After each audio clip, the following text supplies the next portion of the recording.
कप्तान ने असम्बलियों से निकलने का फॉर्मूला तैयार कर लिया। पंजाब असम्बली पहले तहलील होगी। इमरान खान की ज़ेर सदारत इजलास में बड़े और अहम फैसले। दूसरे मरहले में केपी असम्बली तहलील की जाएगी। पीटीआई के अरकान कौमी असम्बली दोबारा ऐवान में जाकर इस्तीफे देंगे। शाह महमूद कुरैशी को स्पीकर कौमी असम्बली से राब्ते की जिम्मेदारी सौंप दी गई। स्पीकर से अरकान के इस्तीफों की तस्दीक के लिए दोबारा वक्त मांगा जाएगा। वक्त लेने के बाद अरकान दोबारा इस्तीफों की बाज़ाब्ता तस्दीक करेंगे। मुल्क भर में जारी एहतजाजी तहरीक को इंतखाबी मुहिम में बदलने का फैसला। रावलपिंडी से ताल्लुक रखने वाले अरकान ने कहा, कौमी और सूबाई असम्बली की नशस्तें पीटीआई की अमानत है। इमरान खान ने कहा, पीडीएम की गैर मौसर पॉलिसियों ने मुल्क को नाकाबिल तलाफी नुकसान पहुंचाया। पाकिस्तान बदतरीन मुआशी बहरान से दो चार है। बहरानों से निकलने का वाहिद रास्ता शफाफ इंतखाबात है।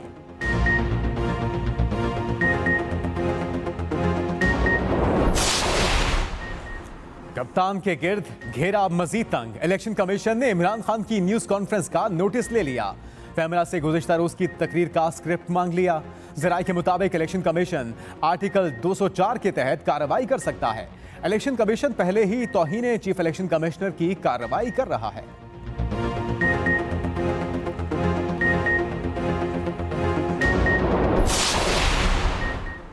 इमरान खान के खिलाफ फौजदारी कार्रवाई की दरख्वास्त काबिल समाअत है या नहीं। डिस्ट्रिक्ट एंड सेशन अदालत ने तोशाखाना रेफरेंस में इलेक्शन कमीशन की दरख्वास्त पर फैसला महफूज कर लिया। इलेक्शन कमीशन के वकील ने दलाइल दिए कि इमरान खान ने तोशाखाना से घड़ी ली और बेच दी। पूरी दुनिया में वो एक ही घड़ी थी। इसकी वैल्यू 8.5 करोड़ लगाई गई। घड़ी 20% रकम देकर खरीदी गई। इमरान खान ने कितने में बेची कुछ मालूम नहीं। ये सिर्फ एक घड़ी का नहीं, 58 अशिया तोशाखाना से ली गई। मालियत 122 मिलियन बनती है। इमरान खान ने गोशवारों में तफसीलात छुपाई। जो तरीकाकार इस्तेमाल किया गया वो मनी लॉन्ड्रिंग वाला ही था। दलाइल के बाद अदालत ने फैसला महफूज कर लिया। 15 दिसंबर को सुनाया जाएगा।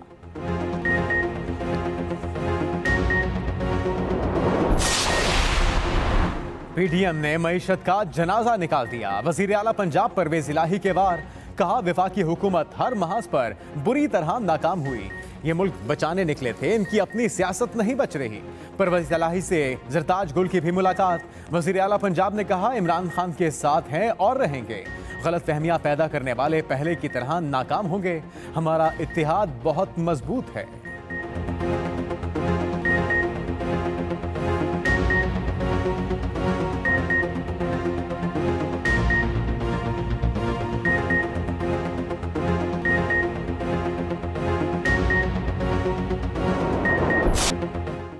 इंग्लैंड 17 साल बाद आया। अगली पिछली सारी कसरें निकाल गया। होम ग्राउंड पर पाकिस्तान का एक और फ्लॉप शो। इंग्लैंड ने मुल्तान टेस्ट भी जीत लिया। सीरीज में 2-0 की फैसला कुन बरतरी हासिल कर ली। पाकिस्तान को 26 रन से हराया। सऊद शकील की 94 रन की इनिंग्स भी रायगा गई।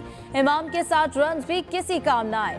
355 रन के ताकुब में कौमी टीम 328 रन पर हिम्मत हार बैठी। इंग्लैंड ने चौथे दिन चाय का वक्फा भी न आने दिया। Century maker Harry Brook man of the match करार पाए। सीरीज का आखिरी टेस्ट 17 दिसंबर से कराची में शुरू होगा। इंग्लैंड ने व्हाइट वॉश पर नजरें जमा ली।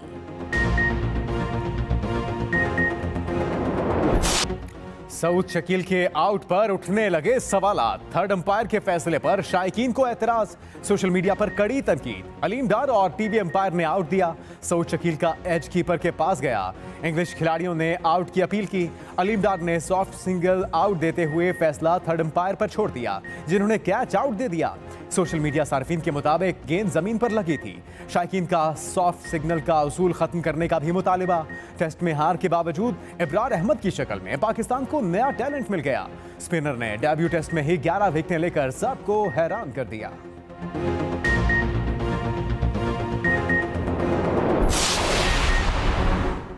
आजम सवाती केस में आईजी सिंध गुलाम नबी मेमन और जस्टिस के आगा आमने सामने। तल्ख जुमलों का तबादला।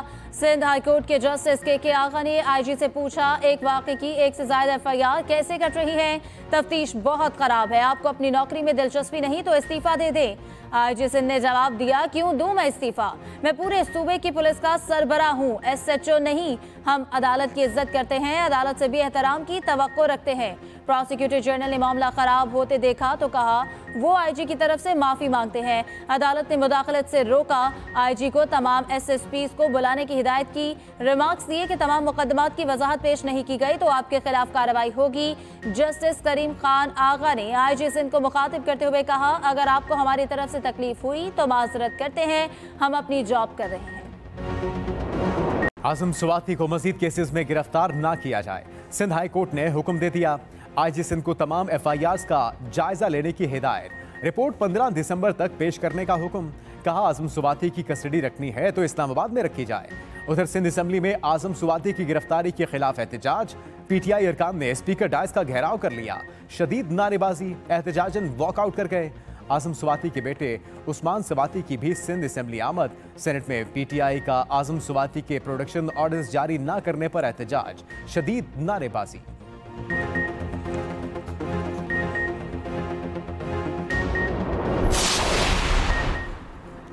परवीन रहमान कत्ल केस में बरी मुल्जिमान की नजरबंदी गैर कानूनी करार। सिंध हाई कोर्ट ने सूबाई हुकूमत का नोटिफिकेशन कलअदम करार दे दिया।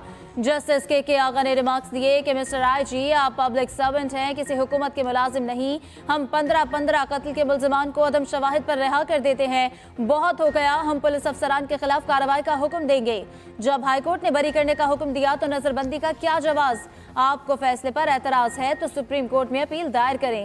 इस तरह का रवैया हरगिज काबिल कबूल नहीं है। आपको किसने इत्तला दी? बरी मुल्जिमान से खतरा है।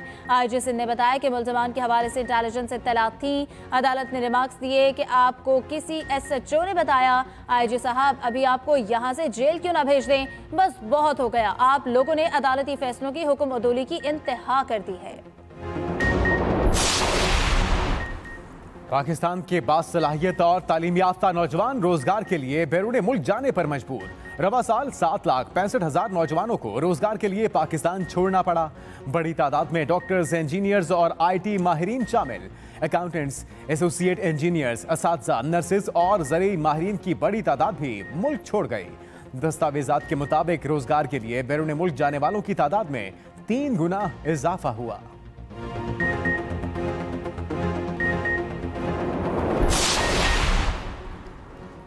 गॉर्डन कॉलेज की निजकारी नामंजूर। रावलपिंडी में तलबा फिर सड़कों पर। मरी रोड पर स्टूडेंट्स ने धरना दे दिया। गाड़ियों की लंबी लाइनें लग गईं। Principal Gordon College doctor Idrees और वाइस प्रिंसिपल डॉक्टर नफीस को ओहदों से हटा दिया गया। नोटिफिकेशन जारी। स्टेटस अफसर जीशान को भी ओहदे पर काम से रोक दिया गया। 2 अफराद बतौर लेक्चरार काम जारी रख सकते हैं। शाम गए तलबा ने एहतजाज खत्म किया।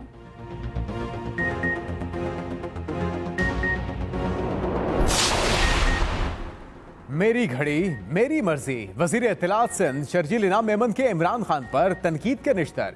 तंज किया, मेरी गोगी मेरी मर्जी, मेरी फॉरेन फंडिंग मेरी मर्जी, मेरी मनी लॉन्ड्रिंग मेरी मर्जी, मेरे चंदे के पैसे मेरी मर्जी, मेरी बीआरटी मेरा मालम जब्बा, मेरा हेलीकॉप्टर मेरी मर्जी। इमरान खान ने मर्जी मर्जी की रट लगा रखी है। क्या ये मुल्क को अपनी जागीर समझते हैं?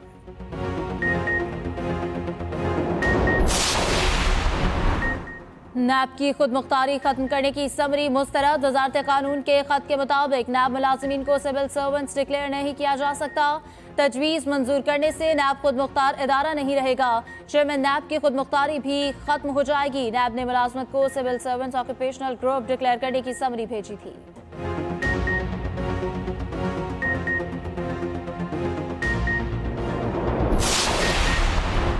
एमकेएम के शिकवे और शिकायत। वसीम अख्तर कहते हैं तमाम जमातों से इत्तेहाद के बावजूद मुत्तहदा से ज्यादतियां जारी है।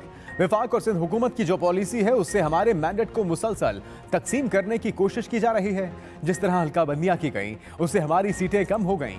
नई हल्का बंदियां होनी चाहिए।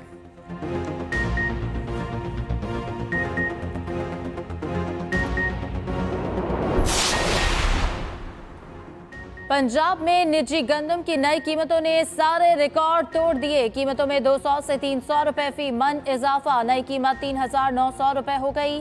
पेशावर के लिए जाने वाले आटे के थैले की कीमत में 250 रुपए का बड़ा इजाफा।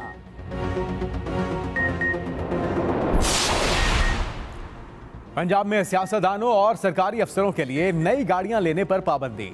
सरकारी खर्च पर बैरून मुल्क इलाज भी बंद। पंजाब हुकूमत ने किफायतशारी पॉलिसी जारी कर दी। सरकारी अफसरान और एहलकारों के गैर मुल्की दौरे भी नहीं हो सकेंगे। पब्लिक फंड से सरकारी तकरीबात के इनेकाद पर भी पाबंदी आए।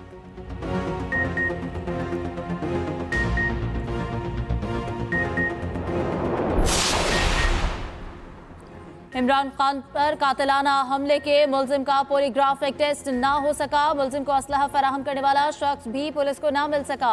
तफ्तीशी अफसर ने अदालत में अबूरी चालान जमा करा दिया। चालान पर GIT सरबराह और मेंबरान के दस्तखत भी मौजूद।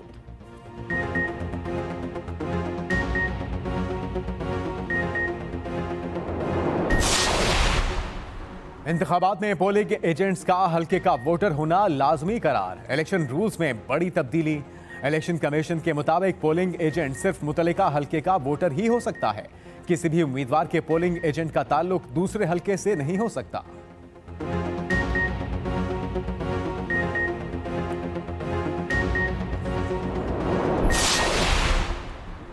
सदर मुमलिकत और वज़ीर-ए-आज़म की चमन में बिला इश्तियाल फायरिंग की शदीद मजम्मत। आरिफ अलवी का मुस्तकबिल में ऐसे वाक़यात की रोकथाम पर जोर। कहा उम्मीद है अफगान हुकूमत मुलव्विस अफराद के खिलाफ सख्त कार्रवाई करेगी। वज़ीर-ए-आज़म शहबाज शरीफ ने कहा कि अफगान हुकूमत यकीनी बनाए ऐसे वाक़यात दोबारा ना हो। चमन वाक़े में तमाम शहदा की नमाज जनाजा अदा। आबा इलाकों में तदफीन। फायरिंग के बाद बंद पाक अफगान चमन बॉर्डर खोल दिया गया। नुकसान हुआ है, हमारे सिविलियंस का नुकसान हुआ है, शहादतें हुई हैं और उन्होंने सिविलियंस पे फायर किया। खात्मा बिल खैर इस तरह हुआ कि उन्होंने कहा कि जी हमारा कसूर है, हम माजरत करते हैं और आइंदा ये वाक़या जो है नहीं होंगे। जो अंदरूनी हालात हैं अफगानिस्तान के, उनकी रिफ्लेक्शन जो है हमारे और उनके तल्लुकात में जो है नजर आ रही है। अफगान हुकाम ने गलती तस्लीम की, यकीन दहानी कराई कि आइंदा ऐसा नहीं होगा। वज़ीर इत्तेफाक ख्वाजा आसिफ का कौमी असम्बली में खिताब। कहा अफगानिस्तान की जानिब से शहरी आबादी को निशाना बनाया गया। जवाब में पाकिस्तान उनके फौजियों और चेक पोस्ट को निशाना बना रहा है। अफगानिस्तान पर इल्ज़ाम आयद नहीं कर रहे। पाकिस्तान अफगानिस्तान के साथ ताउन करता है और करता रहेगा। दुनिया अफगानिस्तान में अमन के लिए अपना किरदार अदा करे।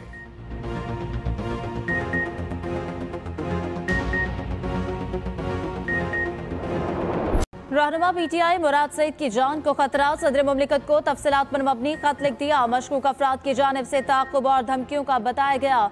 सदर से मामले पर जरूरी एक्शन लेने की इस्तदा। मुराद सईद ने लिखा 12 जुलाई को अरशद शरीफ ने भी आपको खत लिखा था, किसी ने नोटिस ना लिया। अगस्त से अब तक कई बार जान से मारने की धमकियां मिल चुकी हैं।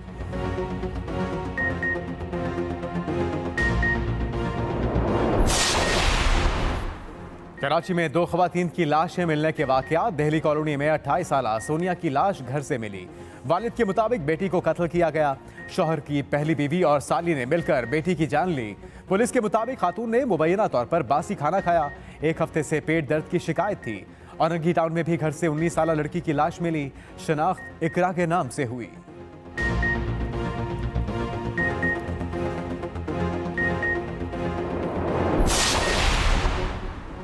बदीन में खौफनाक ट्रैफिक हादसा। तिलहार में तेज रफ्तार कार ने 2 मोटरसाइकिलों को कुचल दिया। 2 खवातीन समेत 5 अफराद जाँ बहक, 1 जख्मी हुआ।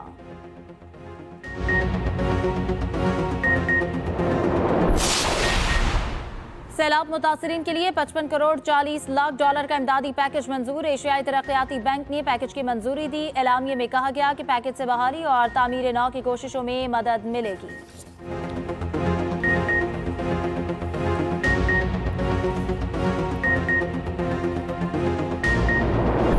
सर्दी रंग जमाने लगी। बारिशों और बर्फबारी का सिलसिला शुरू। कोयटा समेत बलूचिस्तान के दीगर शहरों में बारिश, ठंडी हवाओं का राज। पहाड़ों पर बर्फबारी, गलियात में बर्फ पड़ने के बाद नज़ारे इंतहाई हसीन। महकमे मौसमियात की मुल्क के मुख्तलिफ शहरों में बारिशों की पेशगोई।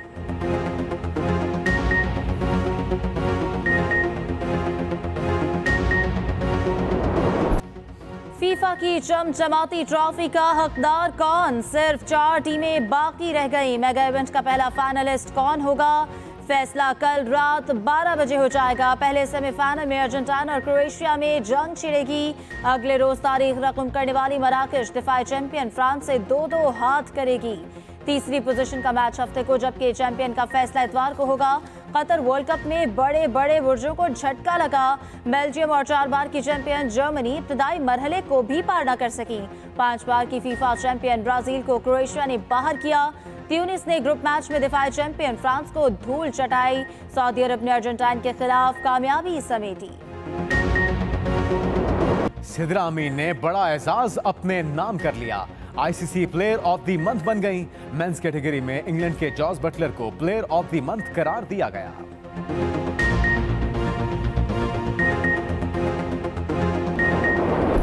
आलमी कुतुब मेला इख्तिताम पजीर। आखिरी रोज भी कराची के एक्सपो सेंटर में रश लगा रहा। ISPR का स्टॉल तवज्जो का मरकज बना रहा। 5 रोज के दौरान 5 लाख से ज्यादा अफराद ने शिरकत की। तलबा तालिबात की खुसूसी दिलचस्पी। आखिरी रोज इंडोनेशिया और चीन से आए तलबा भी शरीक हुए। कुतुब मेले में 4 रोज 30%, जबकि आखिरी रोज किताबों पर 70% रियायत दी गई।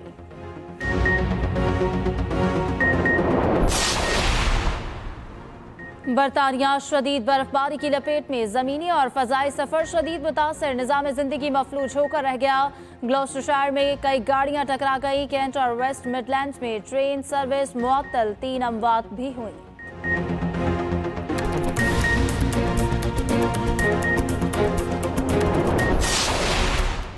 सऊदी अरब के मुख्तलिफ इलाकों में शदीद बारिशें। स्कूलों को बंद कर दिया गया। जद्दा, मक्का और ताइफ में मूसलाधार बारिशों का सिलसिला जारी।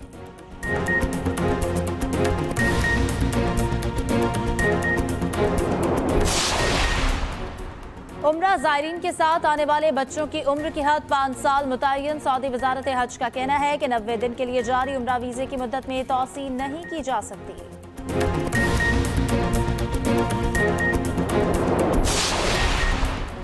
ओरियन खलाई जहाज चांद का चक्कर लगाकर 26 दिन बाद जमीन पर लौट आया।